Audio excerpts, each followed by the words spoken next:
And there we have it, the 2023 Saudi Arabian Grand Prix. That makes 2 out of 2 for Red Bulls, finishing first and second, powered by a tremendous charge from Max Verstappen to finish second. I'm Martyn Lee from the Autosport podcast. Pleased as always to be joined by Matt Q, who is at the track, and Alex Kalinauckas back on UK soil. Matt, I'll start with you. Let's start off with, actually, not Checo for finishing first, but that amazing climb through the field, 15th to second for Max Verstappen, and another 1-2 for Red Bull. That surely just cements how quick Max and the RB19 are this year. Absolutely. I think the second part to that is that Ferrari and Mercedes were nowhere this weekend, which sort of allowed Red Bull to look particularly strong. But Max, once he sort of broke free of that DRS train that he was in for a while, he then sort of started to lower his lap times and sort of rediscover that half-second advantage he had all the way throughout practice. And obviously, you know, passing Hamilton and Ocon and Gasly was of no moment to him. Made it look easy. No real skirmishes along the way, and then obviously settled into second place, and there he could sort of wind up his teammate, I suppose, and maybe give his team a problem to worry about further down the line. But yeah, an impressive comeback. Or is it? It definitely is an impressive comeback. But, you know, Autosport ran a poll before the race, and 97% of respondents thought he would go on a win. So by their measure, maybe he's disappointed by only getting to second. But yes, very little to fault his performance.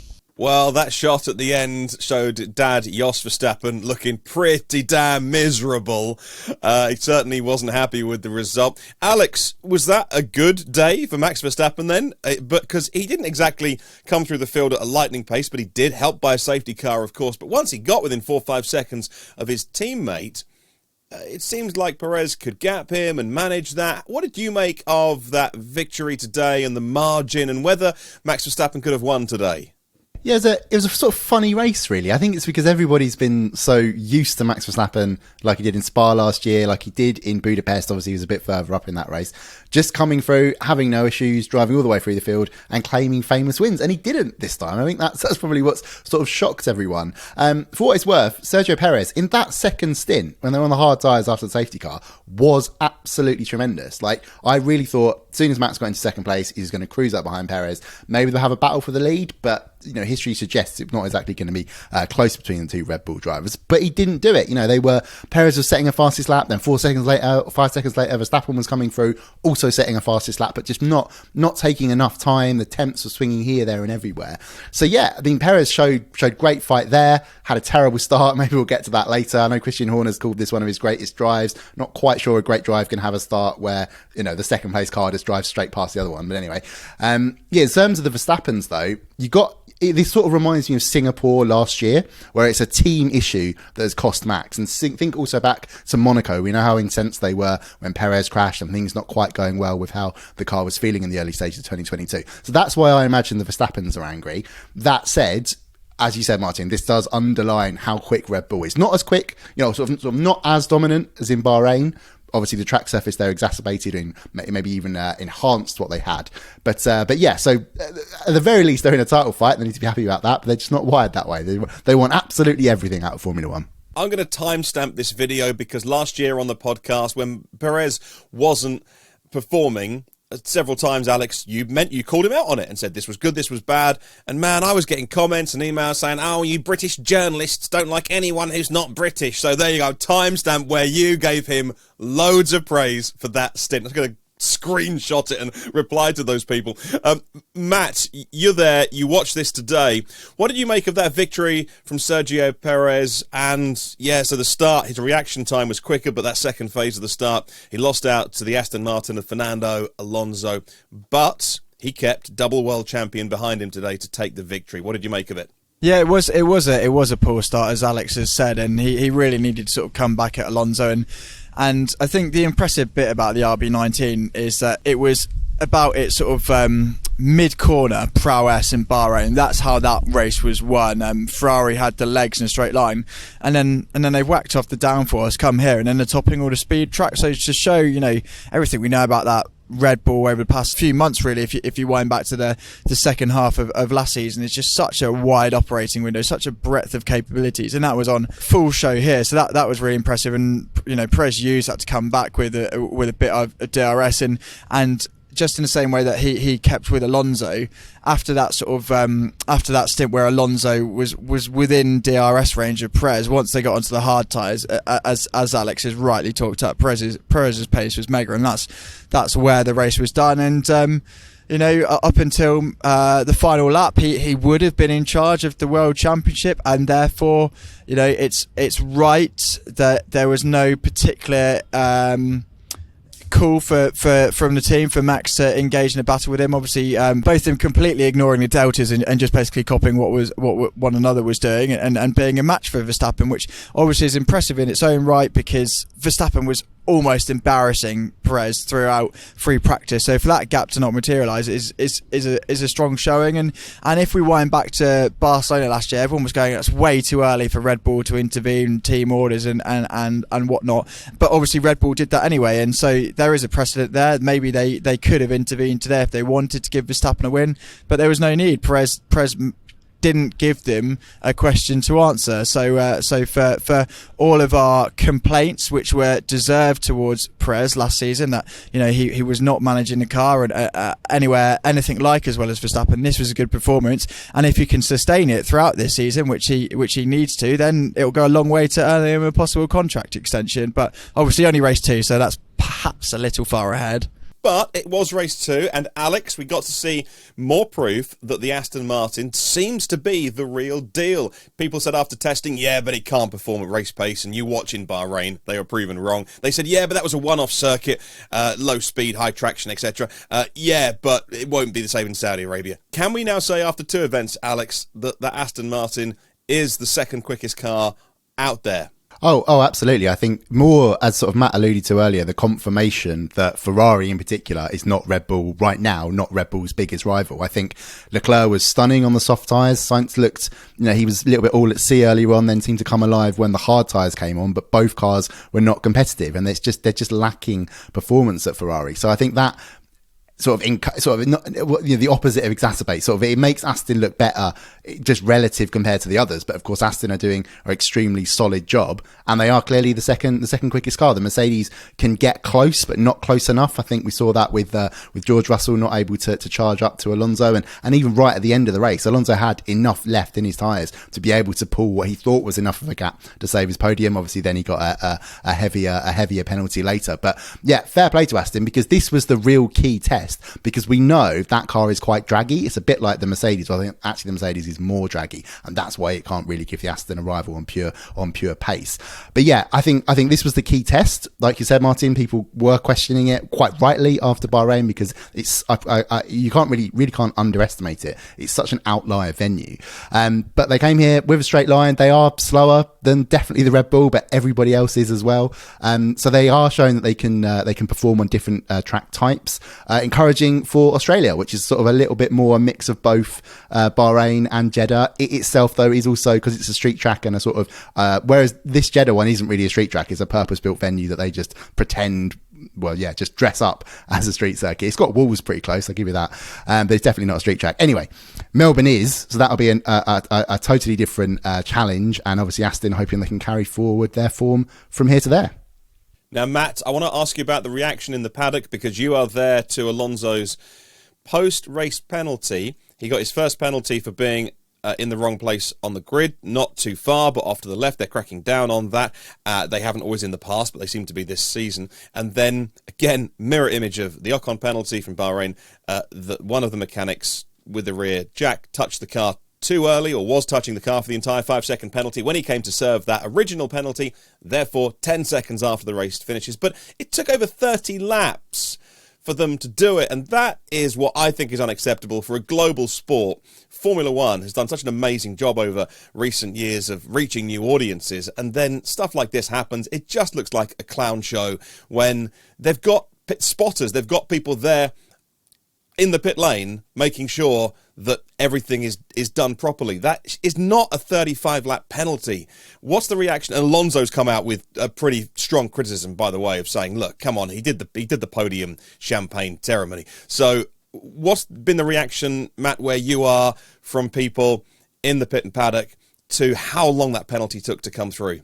Well, I'm sure as fellow ex-Formula E correspondents, Alex and I are both in agreement that by some standards, that's a super rapid penalty application compared to some have been. But the reaction was initially, so let's sort of start in order with Alonso being too far left at his grid box, which he blamed on sort of the halo obscuring the view. And I've seen some people were discussing, well, this is two cars in two races, so maybe this is a problem. But I think you have to look at it the other way around. Out of two races, 38 cars have got it right. Those are two driver errors. That's a slam dunk penalty, earns a 5 second thing, 5 second time penalty at the pit stop. And again, rules are rules. They have a hard and fast cutoff. So even if there's calibration error or driver error, speed limiter error, if you're 0.1 mile an hour over the pit speed limiter, you have to get penalised for it. And same with Aston being under-timed. And, the first penalty, or serving the 5 second penalty at the pit stop, worked brilliant for them. I mean, that was a safety car timing that, well, Flavio Briatore would have been happy with that safety car timing. It worked. It played so well into the hands, but it's disappointing that it then took so long to be worked out. I think it was 1998. Mick Schumacher had a similar post-race penalty sort of rescinded because the FIA used to have a 25-minute hard and fast cutoff. If the penalty's not allocated in that time, the team can come back at you. This was 31 minutes today, so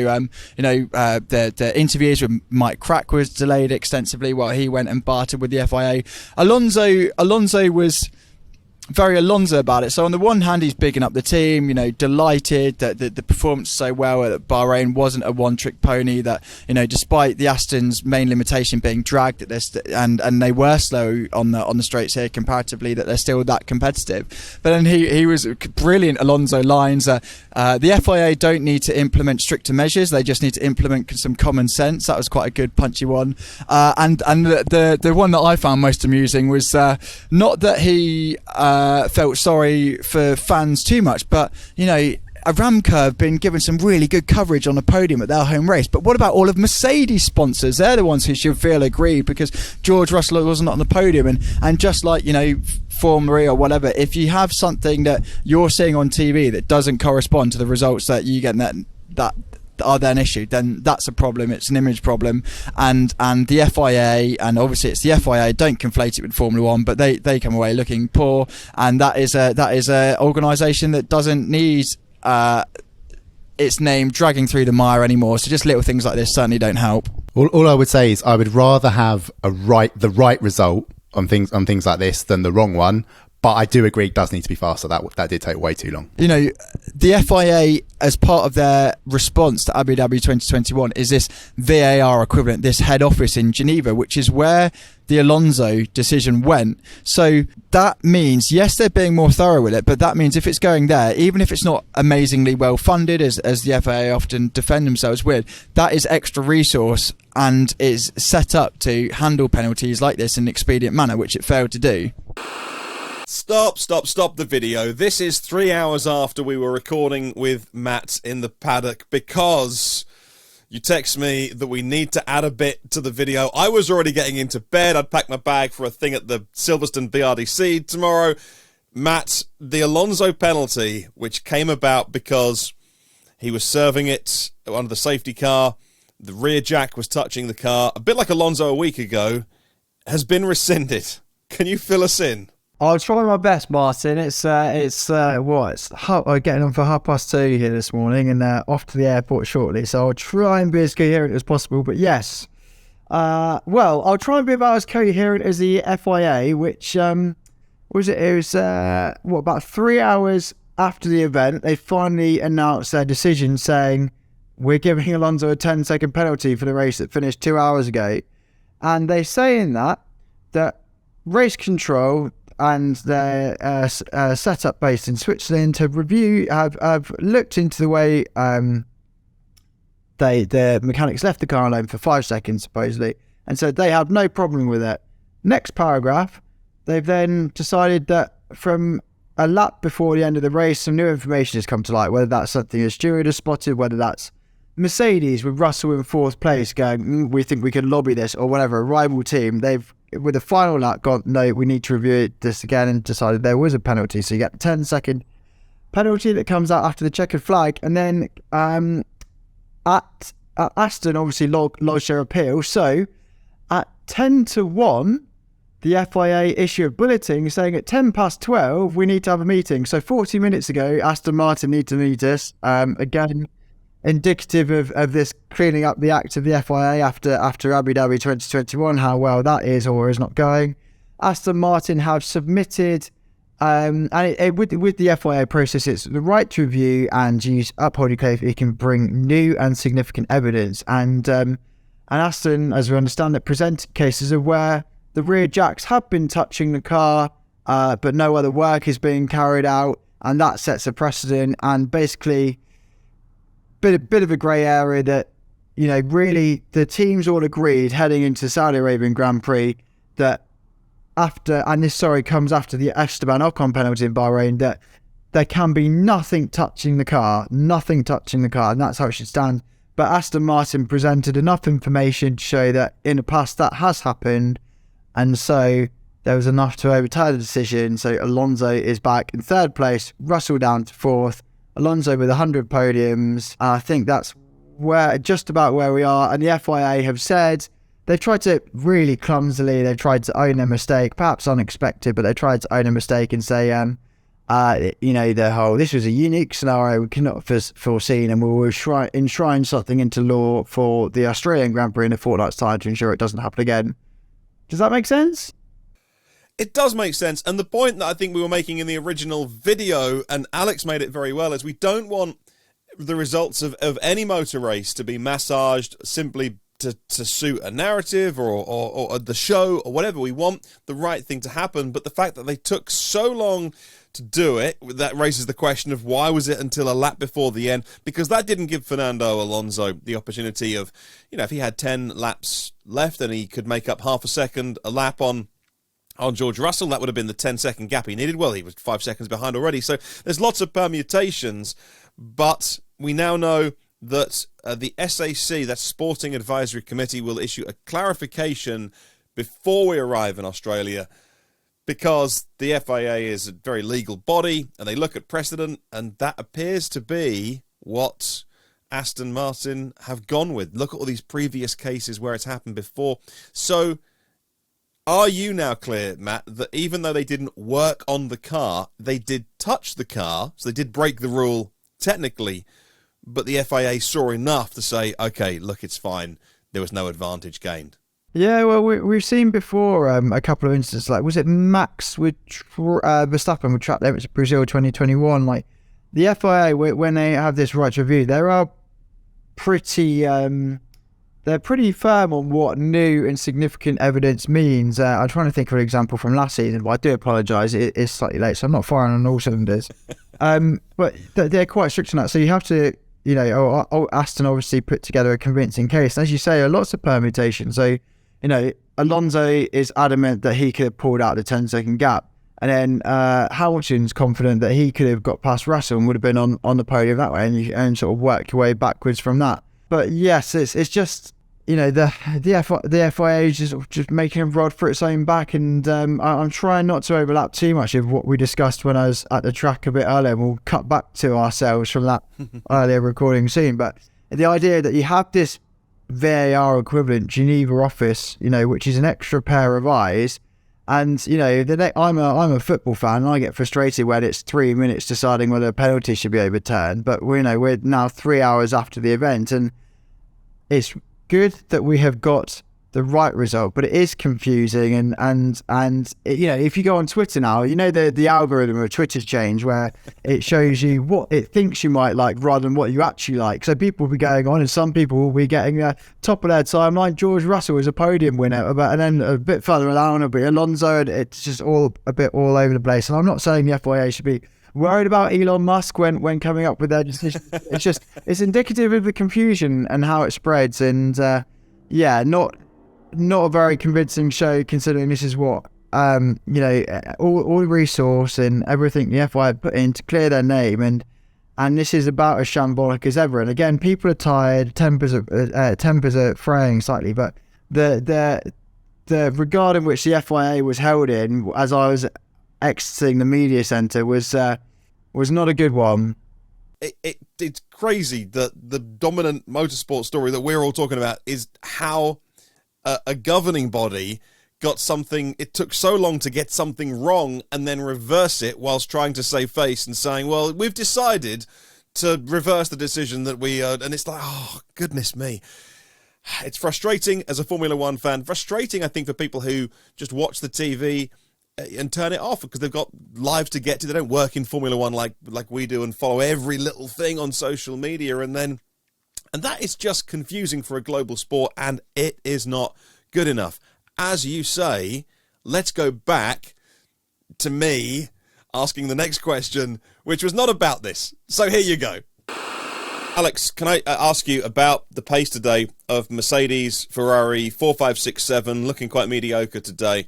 Mercedes have talked a lot about what's coming down the pipeline and developments, etc., etc. But what do you think about where they can start to deliver more, perhaps over the forthcoming races? Can they work with this package they've got and improve it? Because neither Mercedes or Ferrari looked particularly standout today.